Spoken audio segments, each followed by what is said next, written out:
Next speaker on our program is Thomas Gorochowski, which is a professor that I personally work with. I work in his lab.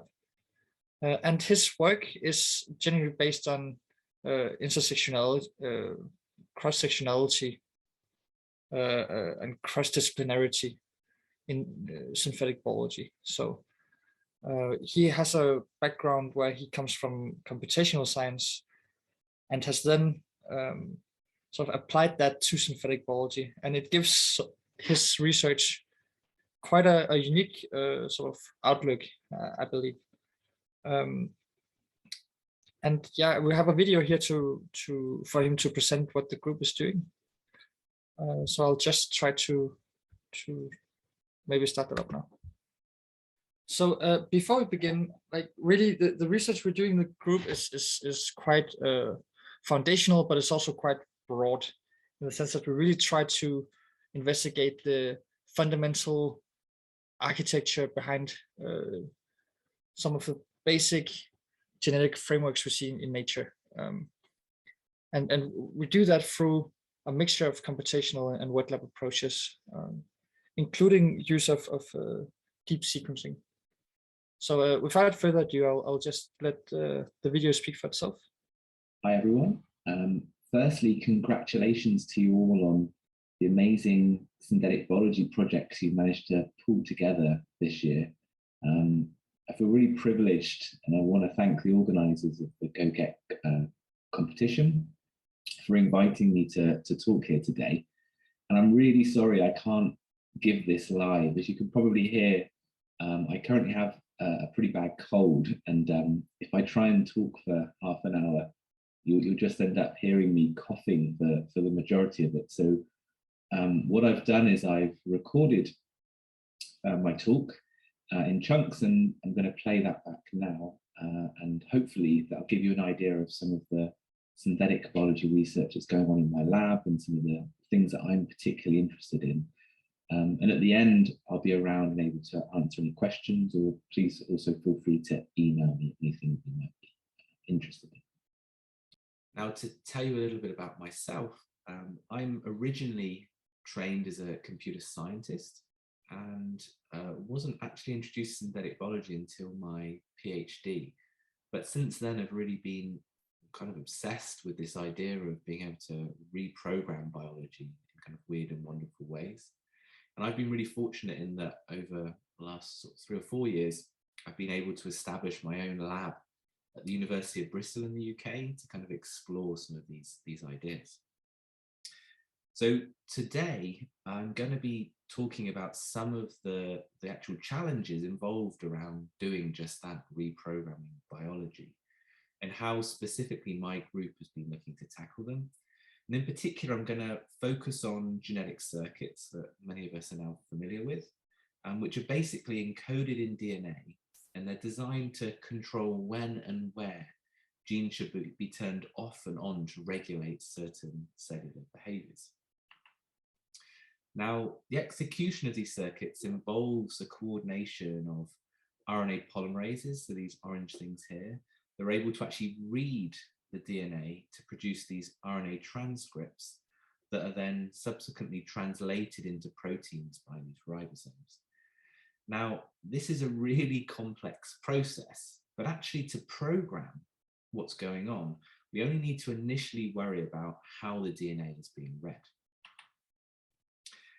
To do this, we can actually make use of some very simple genetic parts like promoters and terminators. So promoters enable RNA polymerases, these little red blobs, to bind and start reading the DNA, while terminators actually cause them to halt and disassociate. And by positioning these promoters and terminators, we can actually affect where RNA polymerases are able to flow, and therefore how the DNA is actually being read. Now, if the DNA itself encodes for a regulatory element, such as say a transcription factor, then that can then potentially bind, for example, another promoter within the DNA, then we can actually have the flow of RNA polymerase in one region of DNA affecting the flow of RNA polymerase in another.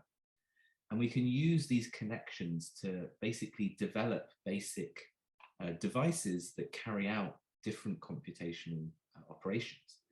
Now, in this specific case here, what we're implementing is what's known as a NOT gate, or a basic inversion of the signal. And the key point here is that by using the flow of RNA polymerase as a common signal in these circuits, we can then easily connect many different genetic devices together by merely making the output promoter of one the input promoter of another. So using this approach, it's been possible, I guess, over the last kind of decade to really develop more complex regulatory networks. So this is an example of what's known as a repressilator, this kind of ring of repression, which leads to kind of oscillations in the expression of each gene. And we've actually become pretty good at building small circuits like this, composed of, say, a handful of regulatory elements and links. And while there have been some big steps in terms of increasing the complexity of the circuits that we can build, a good example is the BioDesign automation software called Cello. Even though we have made those steps, we actually still struggle to create very large and robust genetic systems, which are really going to be crucial if we ever really want to engineer entire genomes of a cell. Now, the reason for this is that as the complexity of our circuits grows, so too do the number of ways that it can actually break. And so this is just some examples that I've shown here. So things like cryptic elements like promoters can be accidentally introduced, which causes flows which can interrupt the function that we're interested in. You can sometimes find that parts you introduce just do not work for some reason in the circuit that you have. And so in this case, this terminator isn't halting the flow of these RNA polymerases as they kind of move along the DNA. A really big effect that's seen in a lot of circuits are kind of what's known as contextual effects, where you can potentially be using the same part, which has identical sequence, but through interactions between the sequences in some way, they actually perform in different ways. So for example, this one is very strong and this one is very weak, even when sequences are identical. And there can even be uncharacterized interactions with the host itself, which can just cause your system to break. Now, in all these cases, figuring out how a circuit composed of maybe tens or even hundreds of parts is broken by observing just the output of your system is really impossible. Now, when you look in other engineering fields, they also face this challenge, but what they've done is they've often developed specific tools like debuggers or multimeters to help with this task. But as bioengineers, we often don't have the ability to actually see the transcriptional flows within our circuits. And therefore, it's really impossible to understand why they're actually breaking. Now, to try and address this, over the past 5 or 6 years, one of the things that I've been particularly interested in is trying to build what we call a genetic debugger that actually uses RNA sequencing to provide a more complete view of the transcriptional state of a circuit. So by carefully processing RNA sequencing data, what we're able to do is actually measure the performance of every genetic part and device, as well as the response that the host cell has to the circuit itself. And this system works by basically sampling all of the possible states that a circuit can be in and measuring its response, and then using highly multiplexed RNA sequencing to generate data which can then be interpreted to create what we call transcriptional profiles. And these basically capture the flow of RNA polymerase along the length of the circuit that we've designed. These transcriptional profiles can then be interpreted using mathematical models to figure out precisely how this system is working and potentially why it's broken and how we might best fix it. Now, to show you how this works, we applied this kind of debugger to a large 3-input genetic logic circuit, which is composed of more than 40 different genetic parts. And by testing the function of the circuit using flow cytometry, what we found is that for many of the different combinations of inputs, the circuit behaved as we would expect. So these gray ones are the actual measured, and the red and the blue are the predicted behaviors of the circuit. But what we found is that for some of the states, there was a deviation between the predicted and the actual observed behavior. And so to try and better understand what the cause of this might be, we sampled the circuits for each of these input combinations and actually performed RNA sequencing. Using that data, we could then generate, like I said, these transcriptional profiles for each of the different states the circuit might be in, which then gives us a complete overview of the RNA polymerase flows across the entire circuit. Now, here again, I've overlaid the expected, these red and blue lines, flows, with the measured flows, which are in gray. You can see that on the whole, they match quite well, but there is some variability. So there are some gaps which are kind of not what we expected. And while this provides us with a kind of a holistic view of what's going on globally in terms of transcription, what we'd really like to understand is how the individual genetic parts are actually functioning. And so to do this, what we can do is actually zoom in on each of these profiles and use mathematical models to actually interpret changes in RNA polymerase flux across promoters to measure their absolute strength, and drops across terminators to actually capture their termination efficiency. Now, to make sense of these values in the context of the circuit's function, we also need to better understand how the genetic devices that use these parts are actually behaving. And to do this, we then bring together the measurements of the input and output promoters for each device and fit response curves to estimate their function in the context of this specific circuit. So for sensors, we can see how the on and off state vary. And for logic gates, we can assess the entire response function. And so by comparing these experimentally measured behaviors to those that we expect, which we've shown here in these dashed lines, we can see where there are deviations and pinpoint the root cause of particular failures, and also understand where changes in the circuit design are most likely to have beneficial impact. So rather than kind of just randomly trying different things when something's not working, we can really start to understand precisely where the problem resides and directly target a fix to that particular location. Now, as mentioned earlier, transcription is only part of the process when we're expressing a gene. Translation also plays a really key role. And more recently, over the past couple of years, my group's been looking to explore how we can use other sequencing technologies like ribosome profiling, or Ribo-seq is sometimes known, to complement RNA sequencing, and so then give us a more complete view of all of the processes that are going on within our circuits. Now, in addition, we've also been looking to refine our sequencing protocols to include what are known as RNA spike-ins, which are introduced at known molar concentrations so that we can actually recover both the transcriptional and the translational flows in absolute units. And this is really crucial for accurately modeling these systems, and it really starts to allow us to understand just how crowded the DNA and RNAs in our circuits actually are.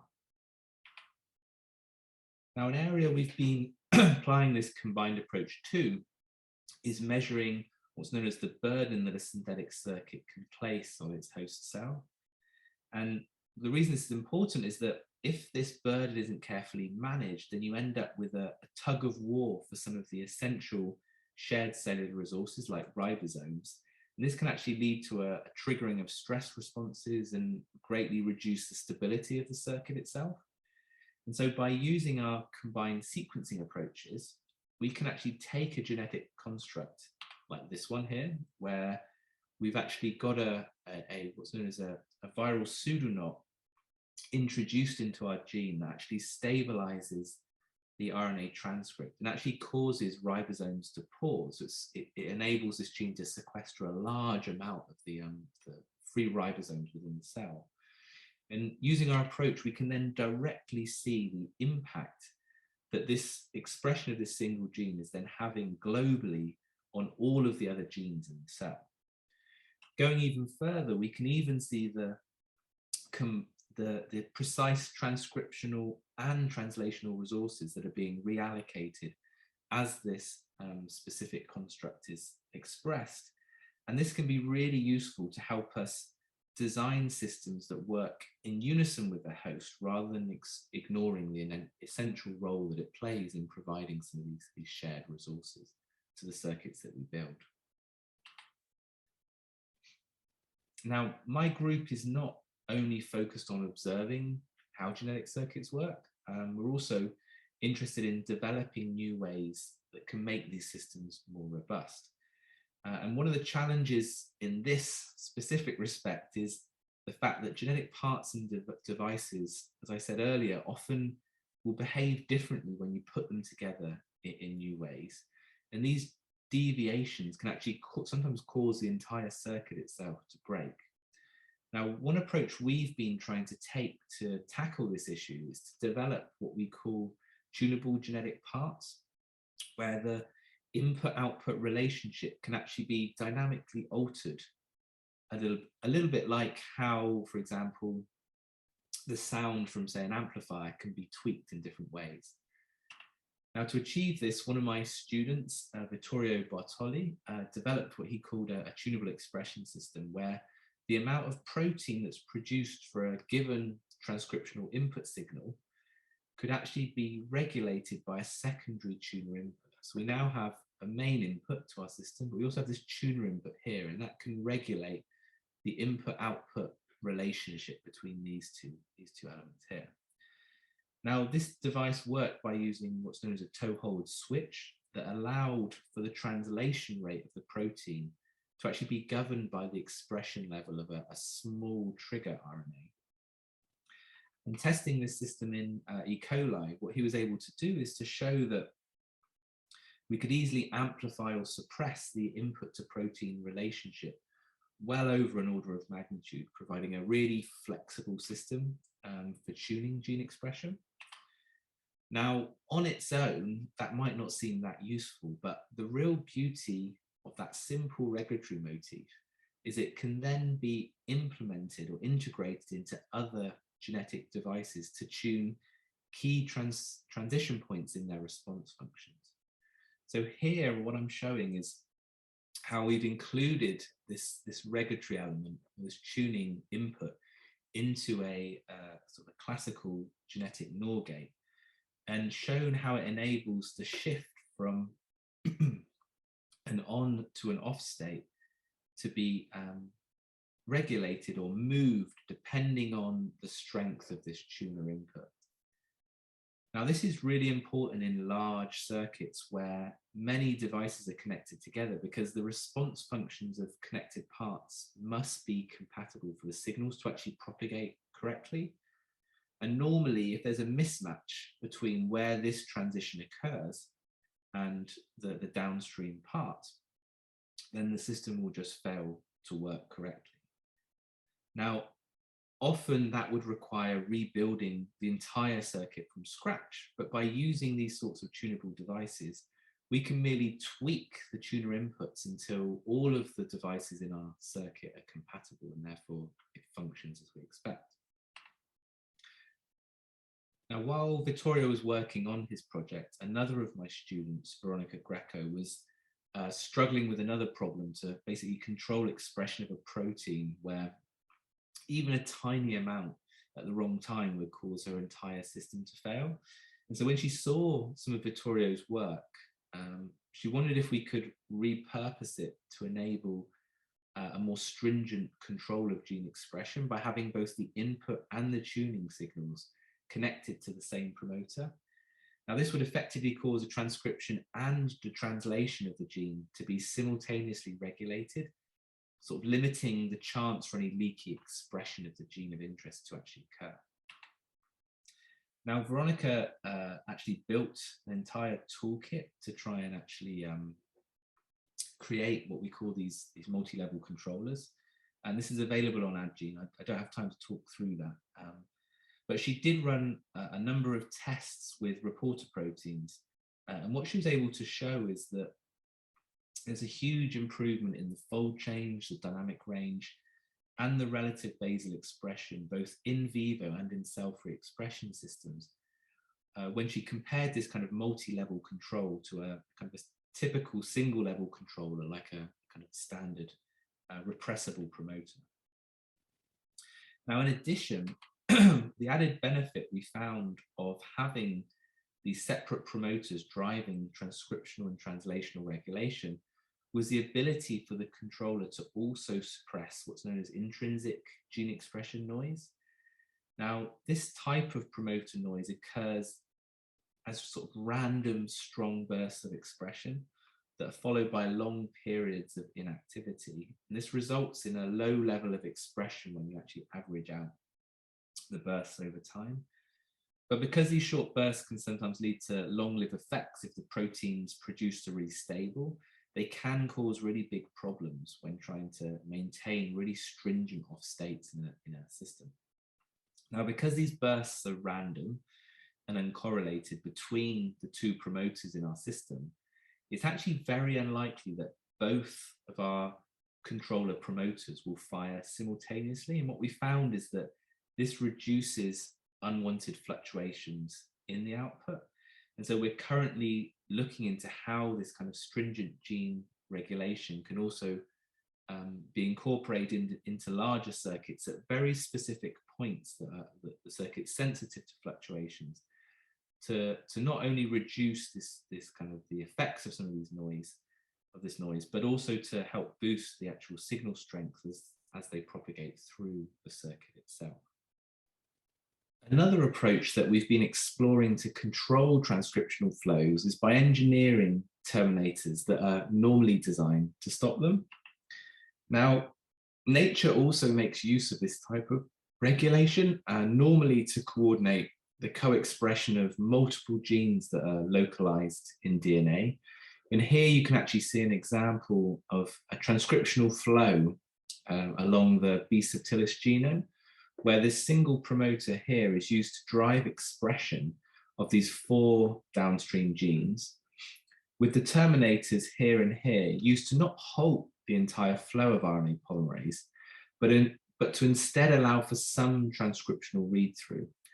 And what this allows is for the terminators to act a little bit like valves, regulating the flow of RNA polymerase along the DNA. We were interested in whether we could actually develop our own kind of transcriptional valves. And one of my students, Matt Tarnowski, decided to take on this challenge using a modular design methodology.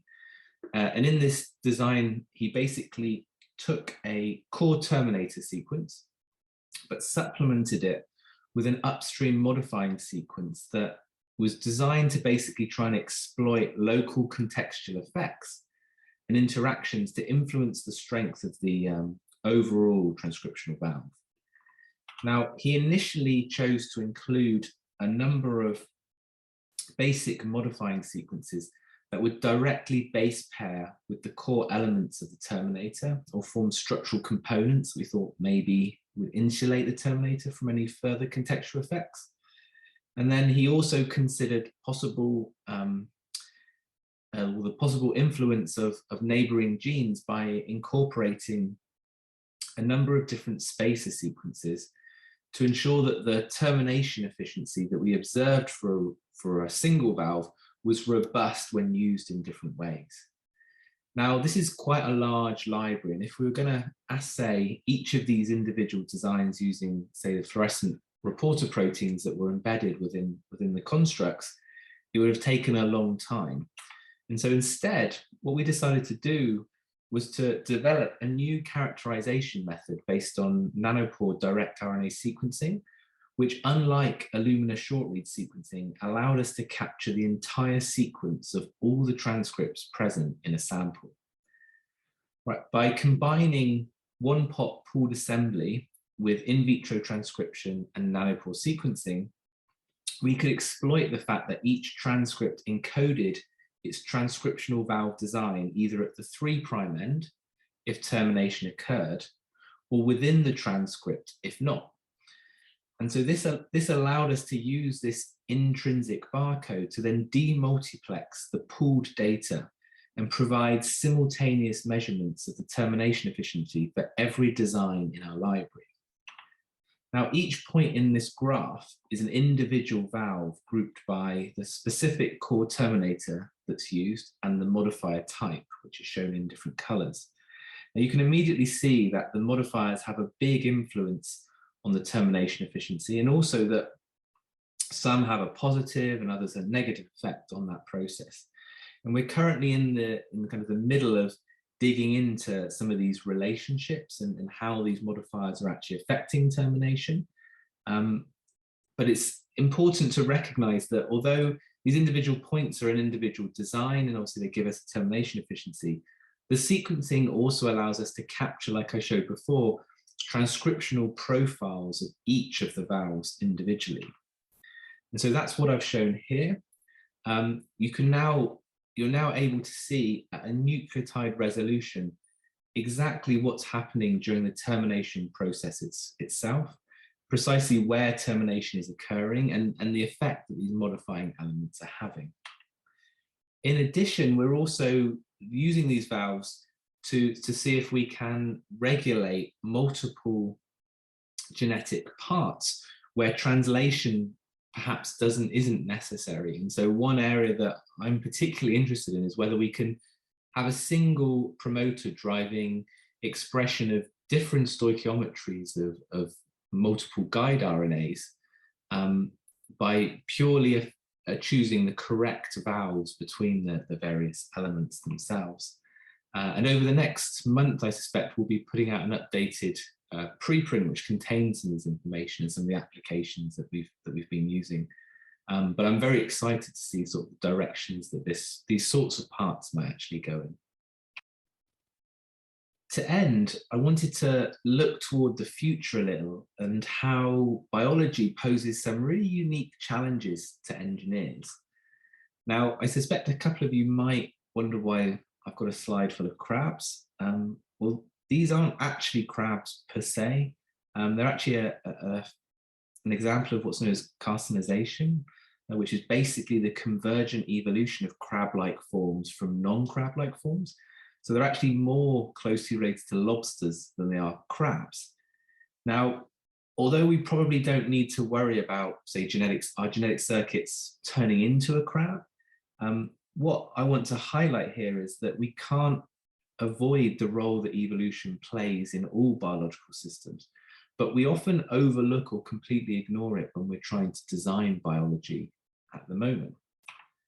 Now, to try and show you the challenge that this poses, I've drawn a schematic of how biological design is typically performed. Let's call it, I don't know, BioDesign version 1. Now, you normally start with a number of candidate designs that you explore further by tweaking various aspects. Some of these turn out to be dead ends, while others might connect together and ultimately lead to a final design that has the behavior that you want. Now, this exploration phase can be manually performed, which often is, but actually more recently, there's been some really interesting work around how to do this exploration computationally. So design tools like Cella are a good example of this. But when we talk about biological design, this is the process that we're generally thinking about. Now, in most engineering fields, a design won't change when it's used, but for biological systems, this isn't always the case. A biological design can potentially evolve over time, deviating from its original function. And so there's a period of what we would call artificial evolution, where we actually come up with a design. And then this is followed by a period of natural evolution, where the biological system is actually put to use in the real world. In addition, there's also normally some kind of operating window over which a system is said to be functional. And so if evolution doesn't push the system outside of this region, we needn't worry about whether or not it's working or not. It's going to work for a sufficient length of time.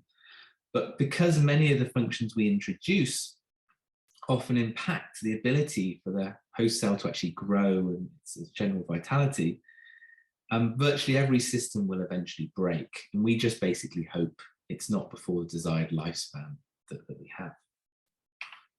Now, what my lab has been thinking about more recently is how biological design workflows might look if we took a more complete view that integrated both artificial and natural evolution after it's been deployed. And so I've labeled it here kind of biodesign V2, so it's a more complete view of the process itself. Now, this sort of approach would allow us to think up front about the size of an operating window and ways to reduce the ability for evolution to affect our design over the desired lifetime of the system, or potentially, and more interestingly, allow us to think about how evolution could be harnessed to automatically search out new functionalities when they're needed due to, I don't know, shifts in the environment or other demands that are placed upon the system. Pardon me. So this type of adaptation really starts to touch on some of the unique characteristics of biology that I think we've really yet to figure out how to engineer, but I think are going to be absolutely crucial if you want to harness biology's full potential.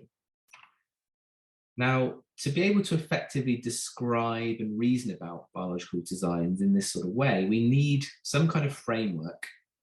And so one of my PhD students, Sim Castle, has been developing what he calls the evotype as a way of capturing what he would refer to as the evolutionary potential or capacity of a biological design. Now, to understand the evotype, we lent on heavily on the idea of what's known as adaptive landscapes, but altered them in a number of key ways. So we start with a 2D landscape, which I've shown here, that is used to represent the sequence space around a design, and then use three core aspects that shape the artificial and natural evolution of the design, namely possible variation within the system, how well the system's design function meets our desired goal, basically what we call its utility, and the natural selective pressures that are present affecting its reproductive success that ultimately underpin selection.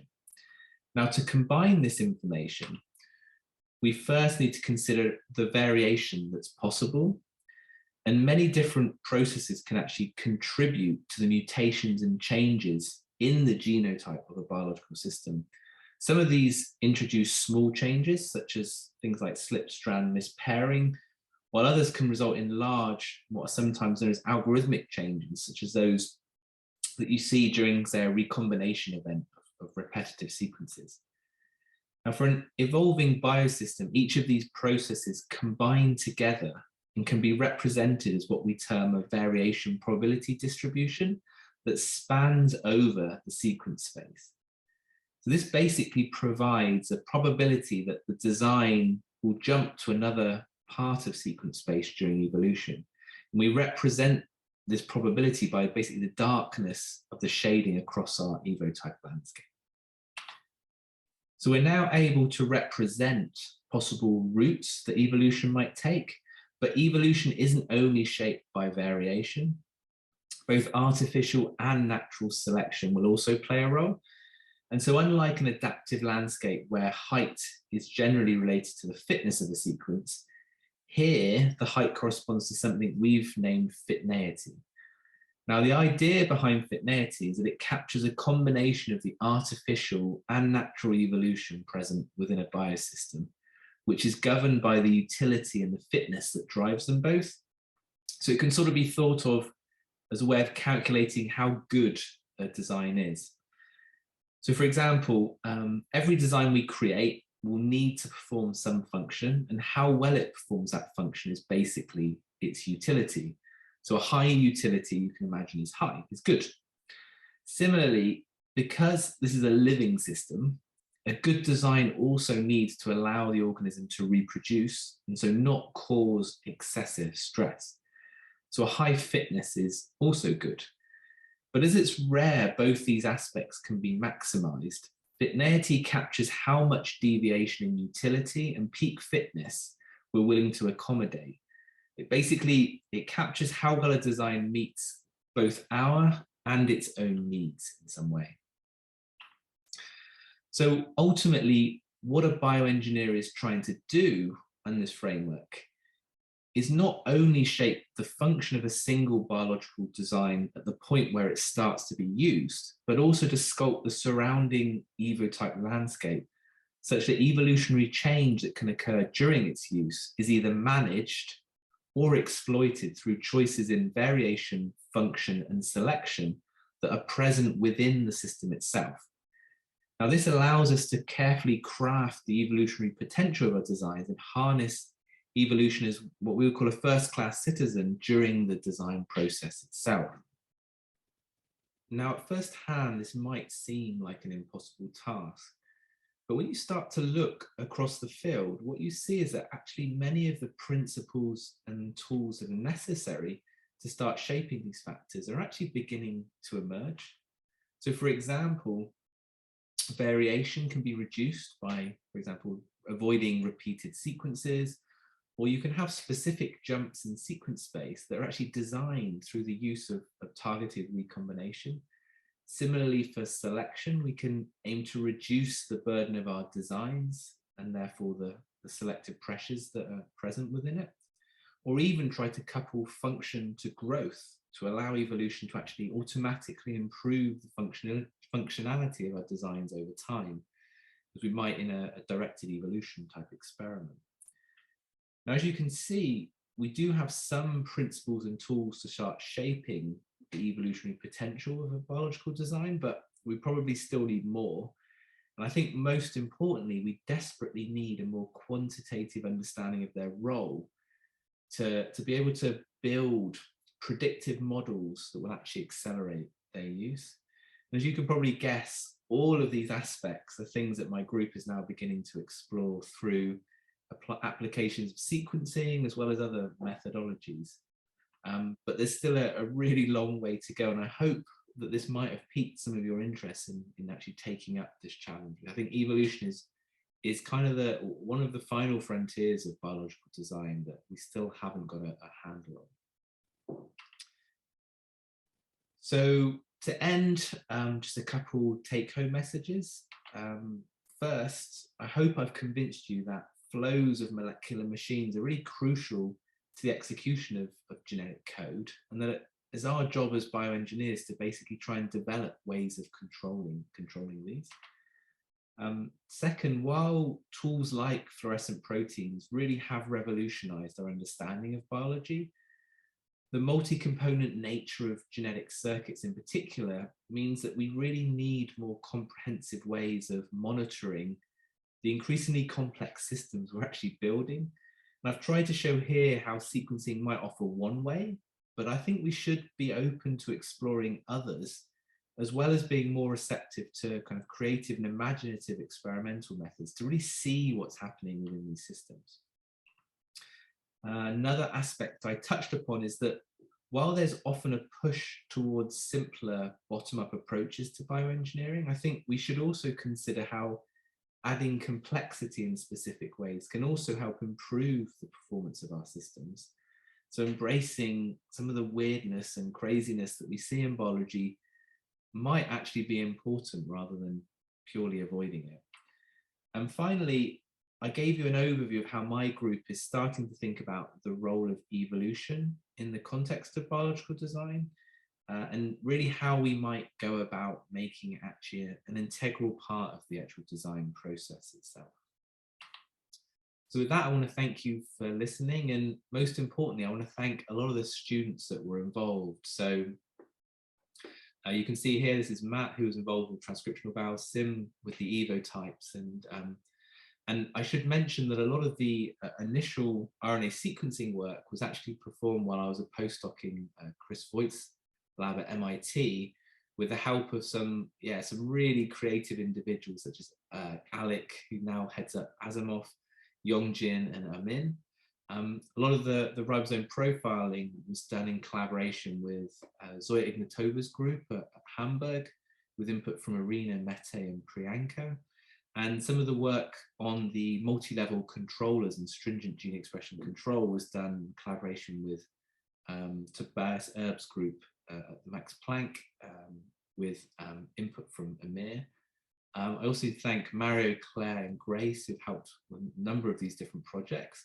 And obviously the funders for being able to allow me to actually do this research in the first place. So with that, I will end and I'll be happy to take any questions you might have.